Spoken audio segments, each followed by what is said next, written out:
नमस्कार दोस्तों, स्वागत है आप सभी का द मोम क्लासेस में। और ये जो हम पढ़ रहे थे most repeated art and culture के जो क्वेश्चन है, इसमें हम 500 प्रश्नों पर अध्ययन कर रहे थे। अब तक हमने 3 वीडियो के बारे में अध्ययन किया। आज का जो वीडियो है ये सेट 4 है। वीडियो अगर आपको पसंद आए तो कमेंट ज़रूर करना। और वीडियो के जो क्वेश्चन है काफ़ी इंपॉर्टेंट नहीं, मोस्ट ऑफ इम्पोर्टेंट है दोस्तों। इन्हीं में से राजस्थान पुलिस के आप एग्ज़ाम उठा के दे लीजिए, वहीं से क्वेश्चन पूछे गए हैं। क्वेश्चन कहीं से बाहर नहीं आता, क्वेश्चन का जो पैटर्न होता है वो बदलता है सिर्फ, और क्वेश्चन वही रहते हैं। बात करेंगे आज 100 प्रश्नों के बारे में जो कि काफ़ी इंपॉर्टेंट हो सकते हैं आने वाले सभी एग्जाम में। वीडियो की अगर करनी है आपको दोस्तों, पीडीएफ पर आपको लिंक दे रखा है डिस्क्रिप्शन बॉक्स में हमारे व्हाट्सएप ग्रुप एवं टेलीग्राम चैनल का, वहीं से आप हमें ज्वाइन कर सकते हैं। शुरुआत करते हैं आज के सेशन की। और पहला क्वेश्चन रखा गया है कि लोहे की कड़ी से बना वाद्य यंत्र बताना है। तो लोहे की जो कड़ी होती है उससे बना वाद्य यंत्र मोरचंग या फिर मुखचंग जो होता है, ये लोहे की कड़ी से बना वाद्य यंत्र होता है। बकरी की खाल से बना हुआ थैलेनुमा वाद्य यंत्र तो ये होता है मस्क। मस्क जो होता है ये बकरे की खाल से बना होता है दोस्तों। बेरुजी के भूपों का वाद्य यंत्र, तो बेरुजी के जो भूपे होते हैं वो मस्क वाद्य यंत्र का प्रयोग करते हैं। कद्दू की गोल लुम्बी से बांस फंसाकर, कद्दू की जो गोल लुम्बी होती है, तुम्बी होती है, उसमें बांस फंसाकर जो वाद्य यंत्र बनाया जाता है वो एक तारा वाद्य यंत्र कहलाता है। और दोस्तों याद रखना, ये एक तारा जो होता है उसमें एक तार नहीं अपितु 2 तार होते हैं। तो मोस्ट इंपॉर्टेंट ये भी क्वेश्चन, ये क्वेश्चन जो है ये सभी एग्जाम में पूछे गए क्वेश्चन है। नारियल के आधे कटोरे पर खाल मढ़कर जो वाद्य यंत्र बनाया जाता है वो रावण हत्ता वाद्य यंत्र है। ये वही रावण हत्ता वाद्य यंत्र है जो कि रामदेव जी के मेले में जब उनके भजन गाए जाते हैं, कामड़िया पंथ की जो महिलाएं होती है उनके द्वारा, तब इसी वाद्य यंत्र का प्रयोग किया जाता है। नारियल के आधे कटोरे पर खाल मढ़कर, जो ये जो खाल होती है ये भी बकरे की खाल होती है दोस्तों। रोहिड़ा की खोखली लकड़ी से बना वाद्य यंत्र, राज्य पुष्प है रोहिड़े का फूल या फिर राज्य वृक्ष जिसे रोहिड़ा कहा जाता है, उसी की बांस से या फिर खोखली लकड़ी से बना हुआ जो वाद्य यंत्र है वो चौतास या फिर तंदुरा या फिर इसे कहते हैं वीणा। इसी के साथ बात करें तो मत कोकिल वीणा का वर्तमान नाम है। ये जो मत कोकिल वीणा है इसका वर्तमान नाम है सुरमंडल। सुरमंडल या फिर स्वरमंडल। प्राचीन नाम पूछा जाए तो इसे मत कोकिला वीणा, कोकिल वीणा के नाम से जाना जाता था। मेव लोगों का वाद्य यंत्र है। मेव लोगों का वाद्य यंत्र, ये जो भरतपुर की जो क्रांति हुई थी उसमें 2 जातियों का समूह था दोस्तों। मेव व गुर्जर जातियों के समूह ने वहां पर क्रांति की थी। और मेव जातियों का जो वाद्य यंत्र है वो चिकारा है। चिकारा सारंगी का छोटा रूप है और तुन लकड़ी से बना होता है। किसी की तुन लकड़ी से बना होता है और सारंगी का छोटा रूप होता है कौन सा, चिकारा। भपंग का जादूगर, जहूर खां मेवाती जो कि अलवर के निवासी हैं उन्हें भपंग का जादूगर कहते हैं। प्रसिद्ध 13 ताली जो नर्तकी है, नर्तकियां हैं, ये मांगी बाई है, दुर्गा देवी है।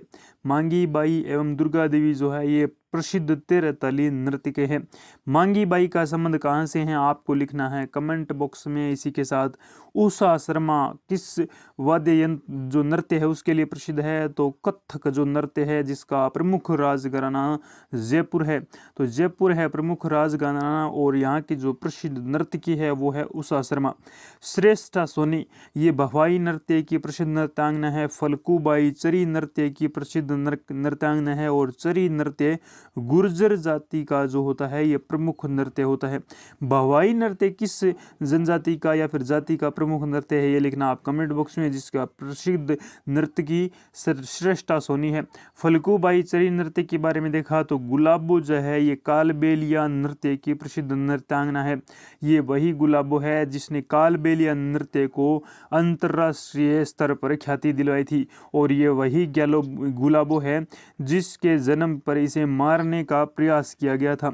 चांद मोहम्मद खां सेनाई वादक है कौन, चांद मोहम्मद खां। और इसी के साथ कमल साकर खां, कमल साकर कैसे बन गया, कमल तो कैसे बन गया, कामयाचा वादक है कमल साकर खां। पे खां की बात करें तो ये प्रमुख सुरनाई वादक है। गुलिस्ता के बारे में अध्ययन करें तो शेखा शेख सादी द्वारा जवाहरतों की शाही से लिखा गया काव्य वर्तमान अलवर में रखा गया है। तो इनके गुलिस्ता जो नामक व्यक्ति है, इनके द्वारा शेख सादी जवाहरतों से लिखा गया जो काव्य है वो वर्तमान अलवर में संग्रहित है। इसी के साथ नहाण महोत्सव कहाँ का प्रसिद्ध है, तो ये नहाण जो महोत्सव होता है ये सांगोद कोटा में होली पर आयोजित होता है। लव कुश का जन्म स्थान तो सीताबाड़ी 12, सीताबाड़ी का क्षेत्र 12 और सीताबाड़ी में लगता है सहरियाओं का कुंभ। सहरियाओं का कुंभ कहाँ लगता है, सहरिया जनजाति का जो कुंभ होता है वो सीताबाड़ी 12 में लगता है। कनफड़े नाथों का तीर्थ स्थल तो ये भरतरी का मेला लगता है अलवर में और यहीं पर स्थित है कनफड़े नाथों का तीर्थ स्थल। अगला क्वेश्चन है दोस्तों, काफी इंपॉर्टेंट है कि केला देवी की आराधना में कौन सा गीत गाया जाता है, तो लांगुरिया, क्योंकि केला देवी जो है इन्हें अंजनी माता भी कहा जाता है। तो अंजनी का जो पुत्र था हनुमान, और ये वही लांगुरिया है, लंगूर या फिर लांगुरिया। तो लांगुरिया नृत्य हनुमान जी महाराज से रिलेटिव है। सर्वाधिक सांसी जनजाति, तो सर्वाधिक सांसी जनजाति पूछी जाए तो वो भरतपुर जिले में है सर्वाधिक सांसी जनजाति। सर्वाधिक सांसी जनजाति के साथ 32 देखा। वर वधु के ननिहाल में निमंत्रण देने जाना क्या कहलाता है, 32। और ये पूछे गए क्वेश्चन है दोस्तों, वर वधु के ननिहाल में निमंत्रण देने जाना क्या कहलाता है, 32। तुलसी पूजन कार्तिक शुक्ल एकादशी को होता है। तुलसी पूजन कार्तिक शुक्ल एकादशी को कौन सा पूजन है, तुलसी पूजन। और ये जो भैया दूज है ना, ये भैया दूज देखो तुलसी का भैया है तुलसी का भैया है। तो ये भी देखो एक और एक कितने हो गए, 2। तो ये भी होती है कार्तिक शुक्ल द्वितीय को, या फिर दूज जो होती है कार्तिक शुक्ल ये द्वितीय या फिर दूज को होता है। भैया दूज हरियाली अमावस्या, तो श्रावण मास की जो अमावस्या होती है इसे हरियाली अमावस्या कहते हैं। बड़ अमावस्या तो ज्येष्ठ अमावस्या जो होती है उसे बड़ अमावस्या कहते हैं। इसी के साथ ख्वाजा साहब का उर्स कहाँ लगता है, तो रज्जब की पहली तारीख से 9वीं तारीख तक। रज्जब जो महीना होता है मुस्लिम समुदाय के अंदर, उस मुस्लिम समुदाय का जो रज्जब महीना होता है उसकी पहली तारीख से 9वीं तारीख जो होती है उसके बीच लगता है ख्वाजा साहब का उर्स। इसी के साथ बात करें दोस्तों कि माता की कुंडालिना मेला, माता कुंडालिना का जो मेला है वो कहाँ पर लगता है, ये रहेगा क्वेश्चन। बात करें तो ये लगता है वैशाख पूर्णिमा को, और रास में चित्तौड़गढ़ में लगता है दोस्तों कौन सा मेला, माता कुंडालिनी का मेला। इसी के साथ गधों का जो मेला है वो कहाँ लगता है, तो ये भावगढ़ बंध्या लूणियावास जयपुर में लगता है। तो ये लूणियावास काफ़ी ज़्यादा इंपॉर्टेंट है दोस्तों, यहाँ पर गधों का मेला लगता है, अक्टूबर माह में लगता है। शिशुपाल वध के रचिता है, शिशुपाल वध काफ़ी इंपॉर्टेंट दोस्तों, महाकवि माघ के द्वारा रची गई है शिशुपाल वध। और ये महाकवि माघ जो है ये काफ़ी ज़्यादा इंपॉर्टेंट है एग्जाम की दृष्टि से। सर्व प्राचीन मस्जिद दो अलाउद्दीन मस्जिद है, 1311 ईस्वी जालौर में बनाई गई है सबसे प्राचीन मस्जिद अलाउद्दीन मस्जिद। और ये वही 1311 है जब अलाउद्दीन खिलजी ने कहा किया था जालौर पर अटैक, और कानड़ देव और वीरम देव यहाँ पर केसरिया करते हैं। तो यहाँ की जो बात करें तो जालौर की जो रंग देवी है वो करती है यहाँ पर केसरिया किया जाता है, तो जोहर भी होता है, और ये कहलाता है जालौर का प्रथम शाखा। सर्वाधिक डामोर जनजाति तो सिमलवाड़ा डूंगरपुर में है। अब देखो डै से बन गया डामोर, तो डै से बन गया डूंगरपुर, ये कॉम्बिनेशन हो गया यहाँ पर। सर्वाधिक मीणा हम सब जानते हैं, सर्वाधिक मीणा जो है ये जयपुर में है। तो सर्वाधिक सहरिया यहाँ पर इम्पोर्टेंट है दोस्तों, सहरिया जो है सर्वाधिक ये कहाँ पर है, तो ये है 12 में। और यहाँ की जो प्रमुख 2 तहसीलें हैं साहेबाद एवं किशनगंज। और सहरियाओं का जो प्रमुख कुंभ लगता है सीताबाड़ी 12 में लगता है, ये भी आप याद रखना। सीताबाड़ी 12 में है। सीता माता पूछा जाए तो वो डूंगरपुर में है। इसी के साथ पूछा जाए दोस्तों कि सर्वाधिक ग्रासिया जनजाति तो सिरोही आबू है, पिंडवाड़ा का जो क्षेत्र है वहाँ पर सर्वाधिक कौन सी ग्रासिया जनजाति रहती है। सर्वाधिक कथोड़ी जनजाति तो ये उदयपुर में रहती है, सर्वाधिक कथोड़ी जनजाति, कौन सी जनजाति, कथोड़ी जनजाति। इसी के साथ सर्वाधिक भील जनजाति ये भी उदयपुर में है। कथौड़ी एवं जो भील जनजाति है ये सर्वाधिक कहाँ पर है दोस्तों, तो ये है उदयपुर में। यही इसी के साथ हमने देखा माउंट आबू का जो क्षेत्र है वहाँ पर सर्वाधिक ग्रासिया जनजाति रहती है, तो सर्वाधिक सहरिया जो जनजाति है वो किशनगंज तहसील के आसपास के क्षेत्र में। और टूटिया क्या है, बारात जाने के पश्चात पीछे घर में वर पक्ष की महिलाओं द्वारा किया जाने वाला जो स्वांग होता है, जो बात करा तो मौज मस्ती जो होती है महिलाओं द्वारा की जाने वाली, वो टूंटिया कहलाती है।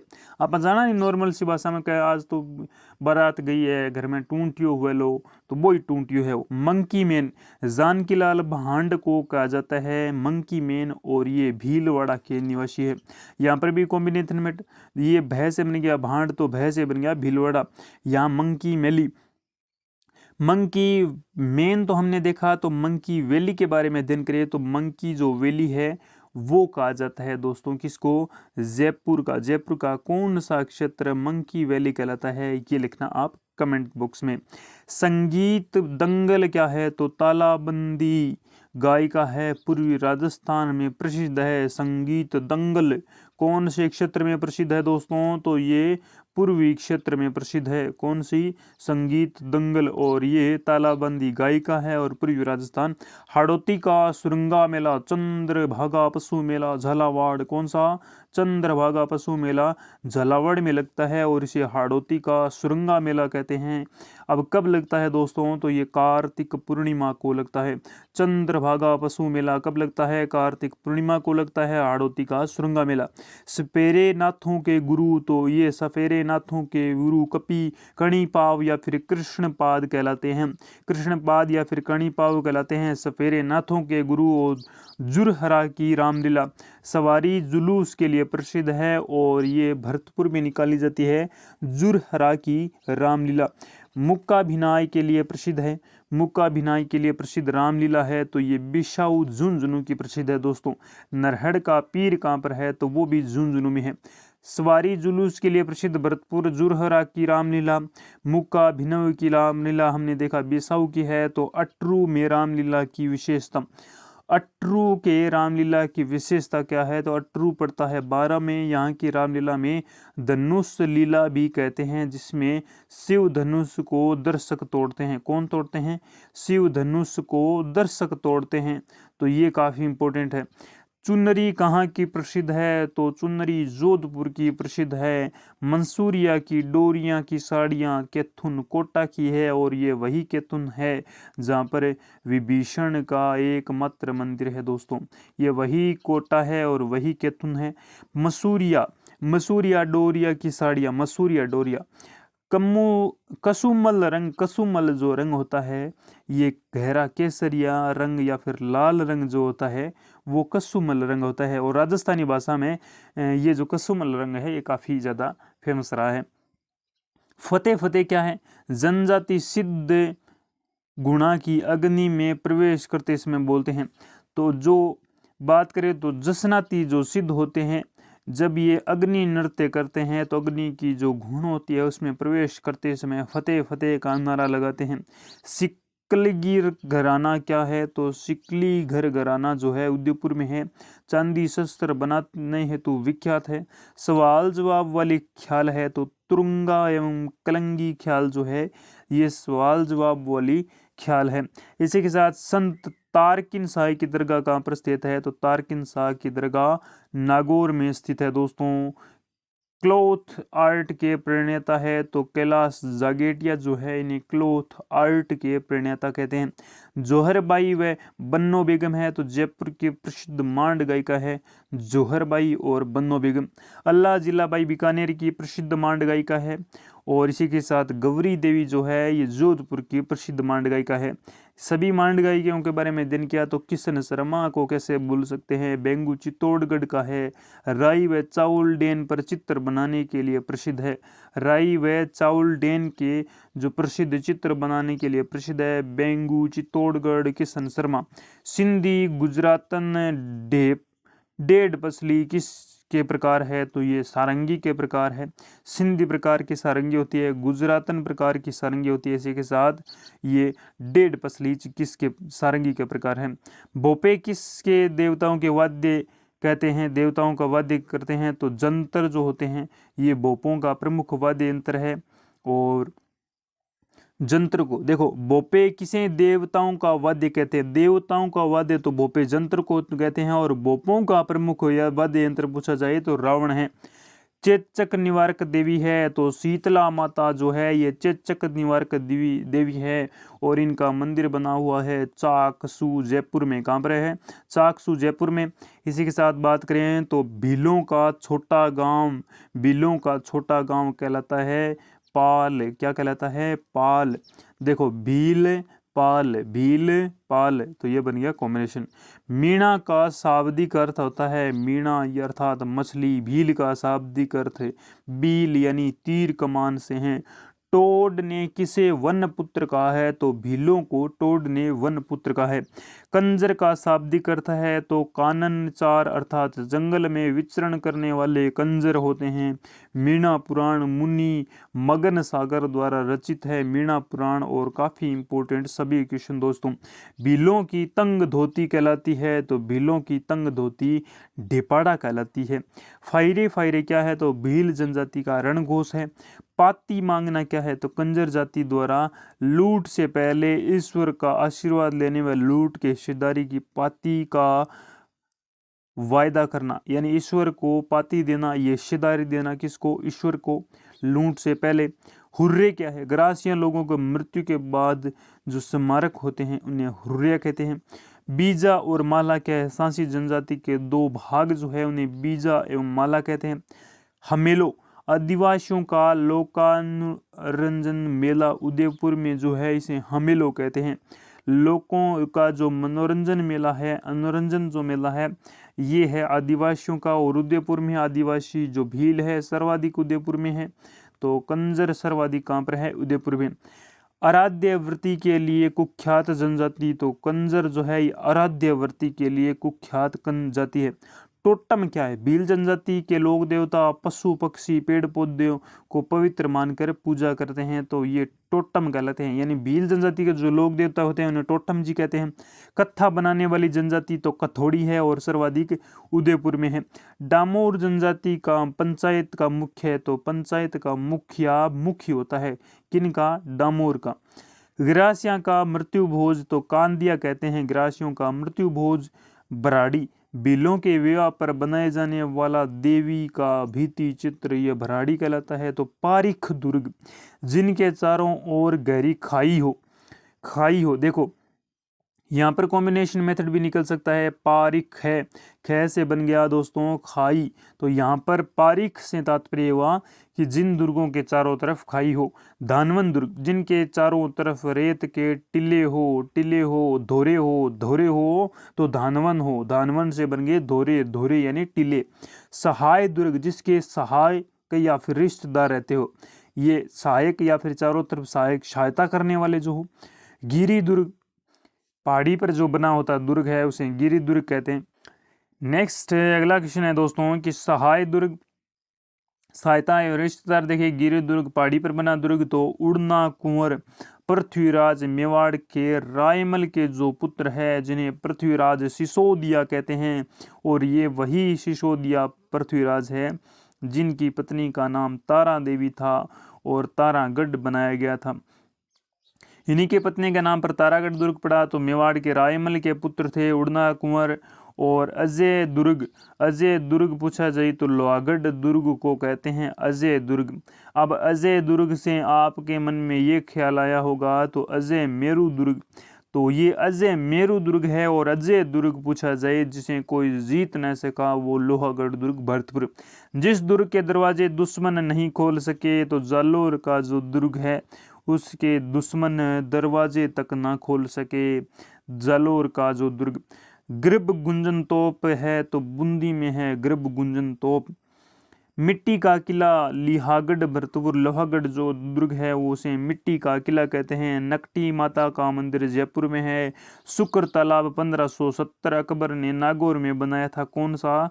शुक्र तालाब।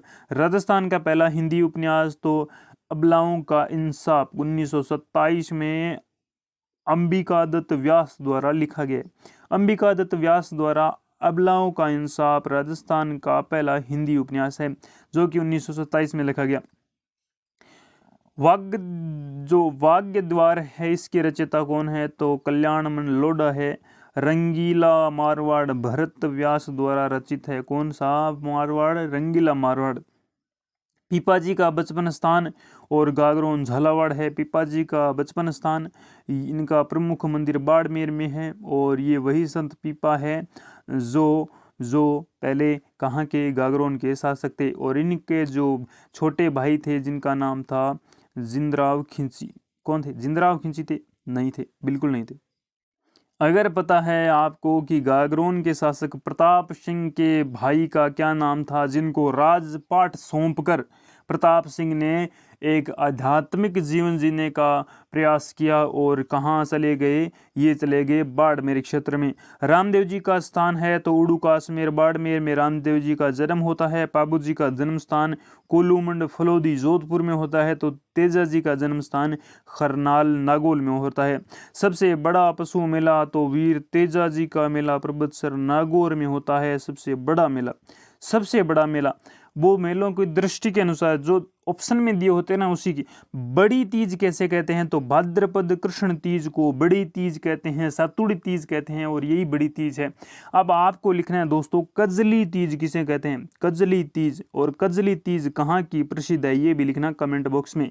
कहाँ की प्रसिद्ध है और कब मनाई जाती है? मनाई तो भाद्रपद में जाती है लेकिन कौन से दिन मनाई जाती है? कजली तीज कहाँ की प्रसिद्ध है? कमेंट जरूर करना, मैं आपके कमेंट का इंतजार करूंगा। व्हाट्सएप ग्रुप एवं टेलीग्राम चैनल ज्वाइन कर लीजिए दोस्तों, वहाँ पर काफ़ी इंपॉर्टेंट चीज़ें मिलेगी आपको। Thank you, have a nice day, wish you all the best.